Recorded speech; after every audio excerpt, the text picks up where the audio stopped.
When I say spoken, y'all say word. Spoken? Word. Spoken? Word. When I say to be, y'all say heard. To be? To be? To be? Hi, everyone. My name's Jonathan B. Tucker. I'm with Split This Rock, one of the coaches of the DCU Slam team. I have with me a national slam champion, former teacher, colleague, also coach of the DCU Slam team, Elizabeth Acevedo. Hi, y'all. We are very happy to be here, present to y'all the world champion DCU Slam team. There's some amazing young poets. Split This Rock, we really come at the pedagogy that we do from a critical perspective. We're a nonprofit organization that's all about arts and activism. We're all about social justice and trying to build a better world through the creative arts and specifically creative writing and performance. And so the performances that you see tonight, or today rather, this morning, they're going to highlight some of our students and their commitment to social justice. And like you've heard today, their version of finding themselves through the spoken word. And so we work at a capacity of spoken word as an art form that is really, really necessary for this group of students and for all students and for our entire country, and not just this idea of tell your story or write your story, embody your story, perform your story, use your body as a vehicle at any point, whether you are on the metro, whether you're on a street corner, if you're in a classroom, if you're at the Kennedy Center of the Performing Arts, all you need is your body to get across the message that is most important to you. And this idea of elevating their personal stories, that it doesn't have to be in the canon, it doesn't have to be something you've seen on YouTube, it doesn't have to be anything that you've ever imagined. What you have and what you believe is enough for you to claim, I need an audience, and I demand an audience. And I love the line of like, don't apologize for your presence. And I think that's what spoken word does. My voice is enough to be here. So highlighting that, we're going to bring up the first poet that we're going to introduce to you. He's a senior at Dunbar High School here in Washington, D.C. He's a two-time member of the D.C. Youth Slam team. 3 stars. 2 bars. Hey. That's our chant. We'll do it right in a little bit. But yeah, he's an amazing young poet. He has his own chapbook that he made, and he's going to give you a short poem of his. Y'all please put your hand together for Tajay Williams.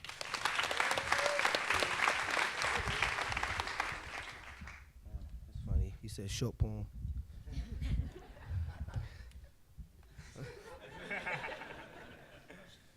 They gave us a month to sum up our ancestry. So when you speak of black history, don't start with America. Don't start with slave ships, whips, and torture. That's the textbooks talking.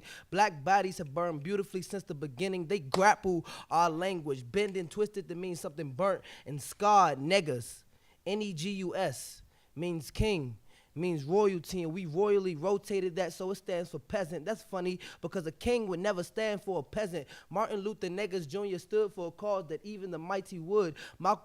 Emmett Till, he got Malcolm X out of his person. I don't know about y'all, but ain't no person been able to tell me when my history starts and stops. The past shows solutions for the future, which is why we wield so close to us the knowledge of nations' beginnings. Black people are a nation of hardships and heartbeats. We write symphonies in our skin. We compose concertos in our color. And even God's orchestra will be incomplete without you. You are needed. Black child, thank you. Thank you, Tajay.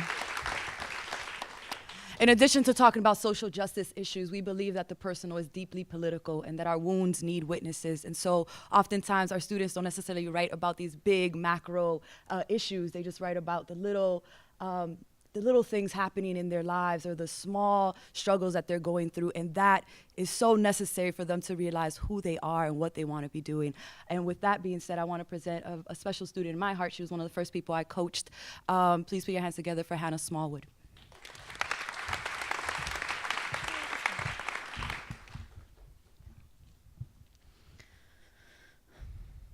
I have gone up in bright flames, burning, screaming, quiet. I held the match, lit the pyre.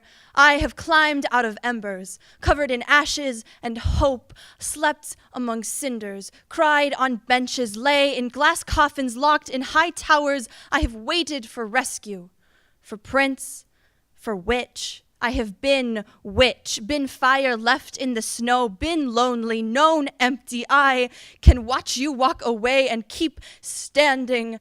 I am not waiting to hear hoofbeats anymore or to see sunlight shining off your armor. I have learned to work better in darkness, to hide bloodstains in the corners of midnight, to carve staircases out of starlight. So tonight, look out your window. I will be the only thing burning. I will leave sunspots in your eyes. You will know I am not the kind of fire you can put out. I will not be kept, will not be hidden. I am not ashamed to burn, to set myself on fire over and over. I am Phoenix. I am Cinderella and ugly stepsister, princess and crone, beggar and queen. I am woman. I am fire, and you will see me long after I am gone.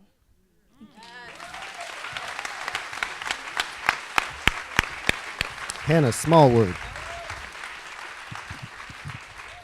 So we take this team every summer. We take a bunch of teenagers from DC to the national competition called Brave New Voices. And in addition to going to the national competition and bringing kids together from all across the DC, Maryland, Virginia area, we also try to start after-school poetry clubs in schools. And so we're in high schools right now. And we actually we work off a model similar to Young Chicago Authors. And you saw Carlin up here from Young Chicago Authors, where we put teaching artists in the schools, have poets come out and serve as coaches for slam teams. Because we really believe that if we're going to support our young people playing volleyball and basketball and football and give them coaches, that we can also support their poetry and their stories and their courage to get up on stage and share those stories with coaches as well. And so we're working to get more and more schools to have their own teams. And so this next poet to close us out, she's a member of her high school slam team and also a member of the DCU slam team. Her name is Shayla Johnson.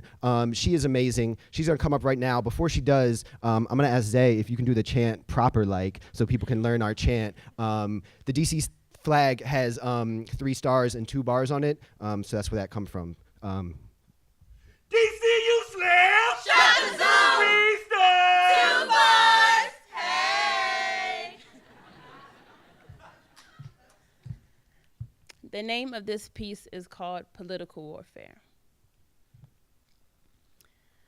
I don't know how much restraint I have left in me. Too many times have my pleas for justice and equality fallen on deaf ears. My silent and peaceful protests have been the butt of far too many jokes, and to be frank, they were never funny. Genocide is not something you take lightly. Hundreds of sun-kissed boys and girls are dying. Chandra Rhimes got people out here asking how to get away with murder. Why don't they just ask Darren Wilson? He's the one who took an innocent black boy's life and didn't even get indicted. Cops could give a damn about a Negro. See a nigga pull a trigger, he's a hero. Fallen bodies constitute a lot of zeros on the check of a man with no intent of protecting my people. And then they wonder why I have so much animosity. As if my reservation aren't as valid as the reality I'm everything they assume that I could never be. And to every single person who's ever told me police brutality isn't a race thing, you're absolutely right.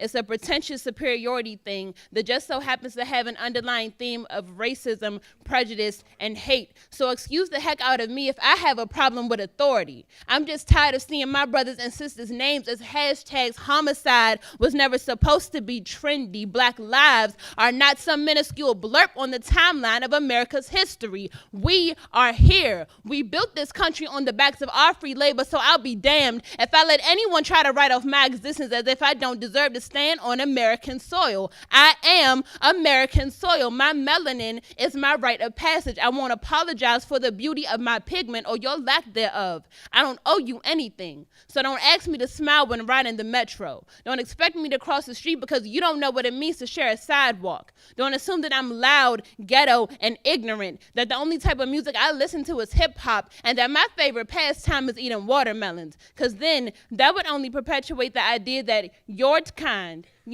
people on your level of intellect are and never will be worthy enough to be in my presence and witness the power of black girl magic. See, I refuse to cower in your presence. Wear my black as a badge of honor. Walk with the pride of my ancestors. Use my poems as weapons of mass destruction and my mouth as the trigger. So you can try to gun me down if you want to. You won't stop this revolution.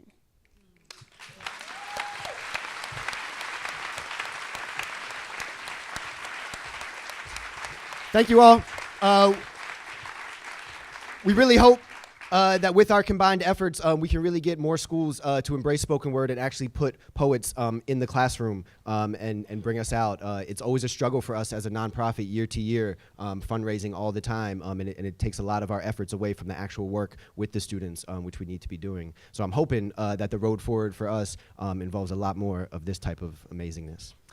Our youth, as you can see, are incredible. You can find us at DCU Slam on any kind of social media. You can find us online at splitthisrock.com. You can talk to any of the poets. They're all phenomenal in their own right after this is over. Thank you so much for being here and listening to our students. Thank you.